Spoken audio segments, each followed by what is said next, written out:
Hello and welcome to the Minimum Competence episode for Thursday, July 20th, 2023. I'm your host for today, Andrew Leahy, a tax and technology attorney from New Jersey. In today's episode, we have Tom Cotton threatening big law diversity initiatives, DoorDash goes hourly wage, gun rights advocates challenge Massachusetts law, Trump fails to get hush money case moved to federal court, and Tesla to turn over Elon's emails. Let's finish out Thursday with a win and triumphantly face down today's legal news. On this day in history, July 20th, 1990, Supreme Court Justice William Brennan retired. William Joseph Brennan Jr., an influential American jurist, served as an associate justice on the Supreme Court of the United States from 1956 until 1990, making him the seventh longest serving justice in history. To add some color to that run, he was appointed by President Eisenhower, and his successor was appointed by George H.W. Bush. Brennan, originally from Newark, New Jersey, pursued economics at the University of Pennsylvania before studying at Harvard Law School, later practicing law privately in New Jersey and serving in the U.S. Army during World War II. He was appointed to the Supreme Court of New Jersey in 1951 and was placed on the Supreme Court by President Dwight D. Eisenhower in 1956 via a recess appointment. On the Supreme Court, Brennan was recognized for his progressive stance, opposing the death penalty, advocating for abortion and gay rights, and dissenting in over 1,400 cases where the court declined to review a death sentence. Brennan penned several landmark case opinions such as Baker v. Carr, Eisenstadt v. Baird, Craig v. Boren, and New York Times Co. v. Sullivan, significantly influencing American jurisprudence. His ability to negotiate votes and shape varied opinions led to his recognition as one of the court's most influential members, with Justice Antonin Scalia naming him probably the most influential justice of the 20th century. He retired in 1990 and was succeeded by David Souter. Justice Brennan passed away in 1997. Senator Tom Cotton, a prominent critic of progressive initiatives, has cautioned law firms and their clients regarding their use of diversity, equity, and inclusion programs. Following the U.S. Supreme Court's decision to nullify affirmative action in higher education institutions, the Arkansas Republican issued warnings to 51 national and global law firms, stating that their continued endorsement of DEI programs could potentially breach federal law. Cotton, who sits on the Senate Judiciary Committee, predicted that both Congress and private entities would use their respective powers to examine the surge in race-based employment practices. He also communicated to the firms, including Allen and Overy, Greenberg Traurig, and Hogan Lovells, that they should be prepared to answer to Congress if they persist with race-based programs. The notice extended beyond law firms, with Republican attorneys general from several states also cautioning Fortune 100 CEOs against racially motivated hiring and recruitment practices. Cotton has previously issued similar warnings, including a communication to Target's CEO advising against the company's DEI practices.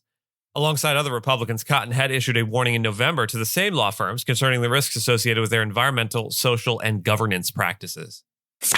DoorDash Inc., a major player in the gig economy, is testing a new hourly wage option for its drivers, which could potentially reshape their classification under federal labor laws. Currently, most gig economy companies, including DoorDash, categorize their workers as independent contractors who do not receive the same protections as employees under federal employment laws. This new pay model might suggest DoorDash exercises a significant amount of control over its drivers, a key factor in determining whether a worker is an employee or a contractor. DoorDash maintains that the new payment structure gives drivers more choices and control over their pay, signifying an independent contractor status. This comes amidst ongoing debates about worker classification, with claims that companies exploit the independent contractor model to avoid the obligations associated with hiring employees. It's worth noting that both the Internal Revenue Service and the Department of Labor suggest hourly pay may indicate an employment relationship. This discussion arises as the Biden administration seeks to define the independent contractor status under federal wage laws. However, it's too early to predict how DOL or courts will interpret DoorDash's move and what influence it might have on other gig economy companies. Gun rights advocates are challenging Massachusetts firearm regulations, sparking scrutiny from the U.S. Supreme Court. These challenges follow last year's Supreme Court decision, New York State Rifles and Pistol Association v. Bruin, which altered how firearms laws are evaluated and left many questions unresolved. 4 active suits are currently testing the interpretation of the decision. In one case, Granada v. Healy, gun owners and manufacturers are challenging the state's restrictions on malfunctioning handguns. Another case seeks to have Massachusetts' ban on assault weapons and large-capacity magazines declared unconstitutional. At the state level, one lawsuit argues that the law allowing a licensing authority to revoke a person's gun license if it deems them unsuitable is too vague under Bruin. Another case aims to apply Bruin's test to the state's law prohibiting people from carrying switchblades.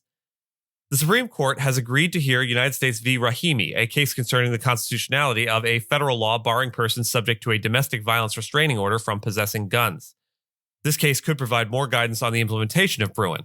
However, attorneys note that it will take years for courts to refine Bruin's boundaries, and many details, especially concerning weapons that did not exist in the 18th century, remain unresolved.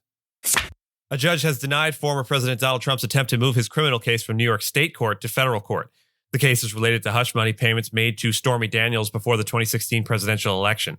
Trump was indicted in April in Manhattan on 34 counts of falsifying business records to conceal a $130,000 payment to Daniels, facilitated by his then lawyer Michael Cohen. Trump, currently a frontrunner for the 2024 Republican presidential nomination, argued that the case should be in federal court as it relates to his 2016 presidency and involves federal election law. However, Judge Alvin Hellerstein refuted these claims, stating that the case involves a personal matter unrelated to Trump's official acts as president. The judge also dismissed the argument that Trump has immunity and that the state charges were preempted because they were intended to defraud the voting public during a federal election. Trump's trial is set for March 2024 in the New York State Supreme Court, and it is yet to be confirmed whether he will appeal. Trump continues to argue that the case is politically motivated. Tesla has been instructed to turn over some of CEO Elon Musk's emails to JPMorgan Chase as part of an ongoing lawsuit. The case originates from a dispute over a bond contract that came about after Musk's 2018 tweet about potentially taking Tesla private. JPMorgan claims that Musk communicated about this plan through his SpaceX account. The bank has accused Tesla of breaching a 2014 contract related to stock warrants that it sold to JPMorgan, which it alleges increased in value due to Musk's tweets. The bank has sued Tesla for $162.2 million, arguing that it had to reprice the warrants after Musk's tweet, and the subsequent increase in Tesla's stock price necessitated payments that Tesla has not made. Tesla countersued JPMorgan, accusing the bank of seeking a windfall when it repriced the warrants. Musk, who bought Twitter for $44 billion in 2021, agreed as part of a 2018 deal with the U.S. Securities and Exchange Commission to get pre-approval for certain tweets from a Tesla lawyer. His attempt to terminate this agreement is currently being considered by a federal appeals court. And with that, I thank you so much for listening to Minimum Competence, your daily news podcast for lawyers. If you're looking for more than Minimum Competence, links to further reading on all the topics touched on today are in the show notes. If you have any questions or story suggestions, you can find us on Mastodon on the esq.social instance. I'm at Andrew, and my co-host Gina is at Gina. The views, thoughts, and opinions expressed in this podcast are those of the hosts and do not represent those of any organization we may be affiliated with. Nothing here should be construed as legal advice because it is not legal advice. Reviews go a long way towards helping new listeners to find our show. If you have a moment and can leave a rating or review on your podcast player, we'd appreciate it. And if you know someone that might be interested in a story we cover, consider sending them the episode. Minimum Competence is available at minimumcomp.com and wherever you get your finely crafted podcasts. We'll see you back here tomorrow, and until then, remember, get new socks.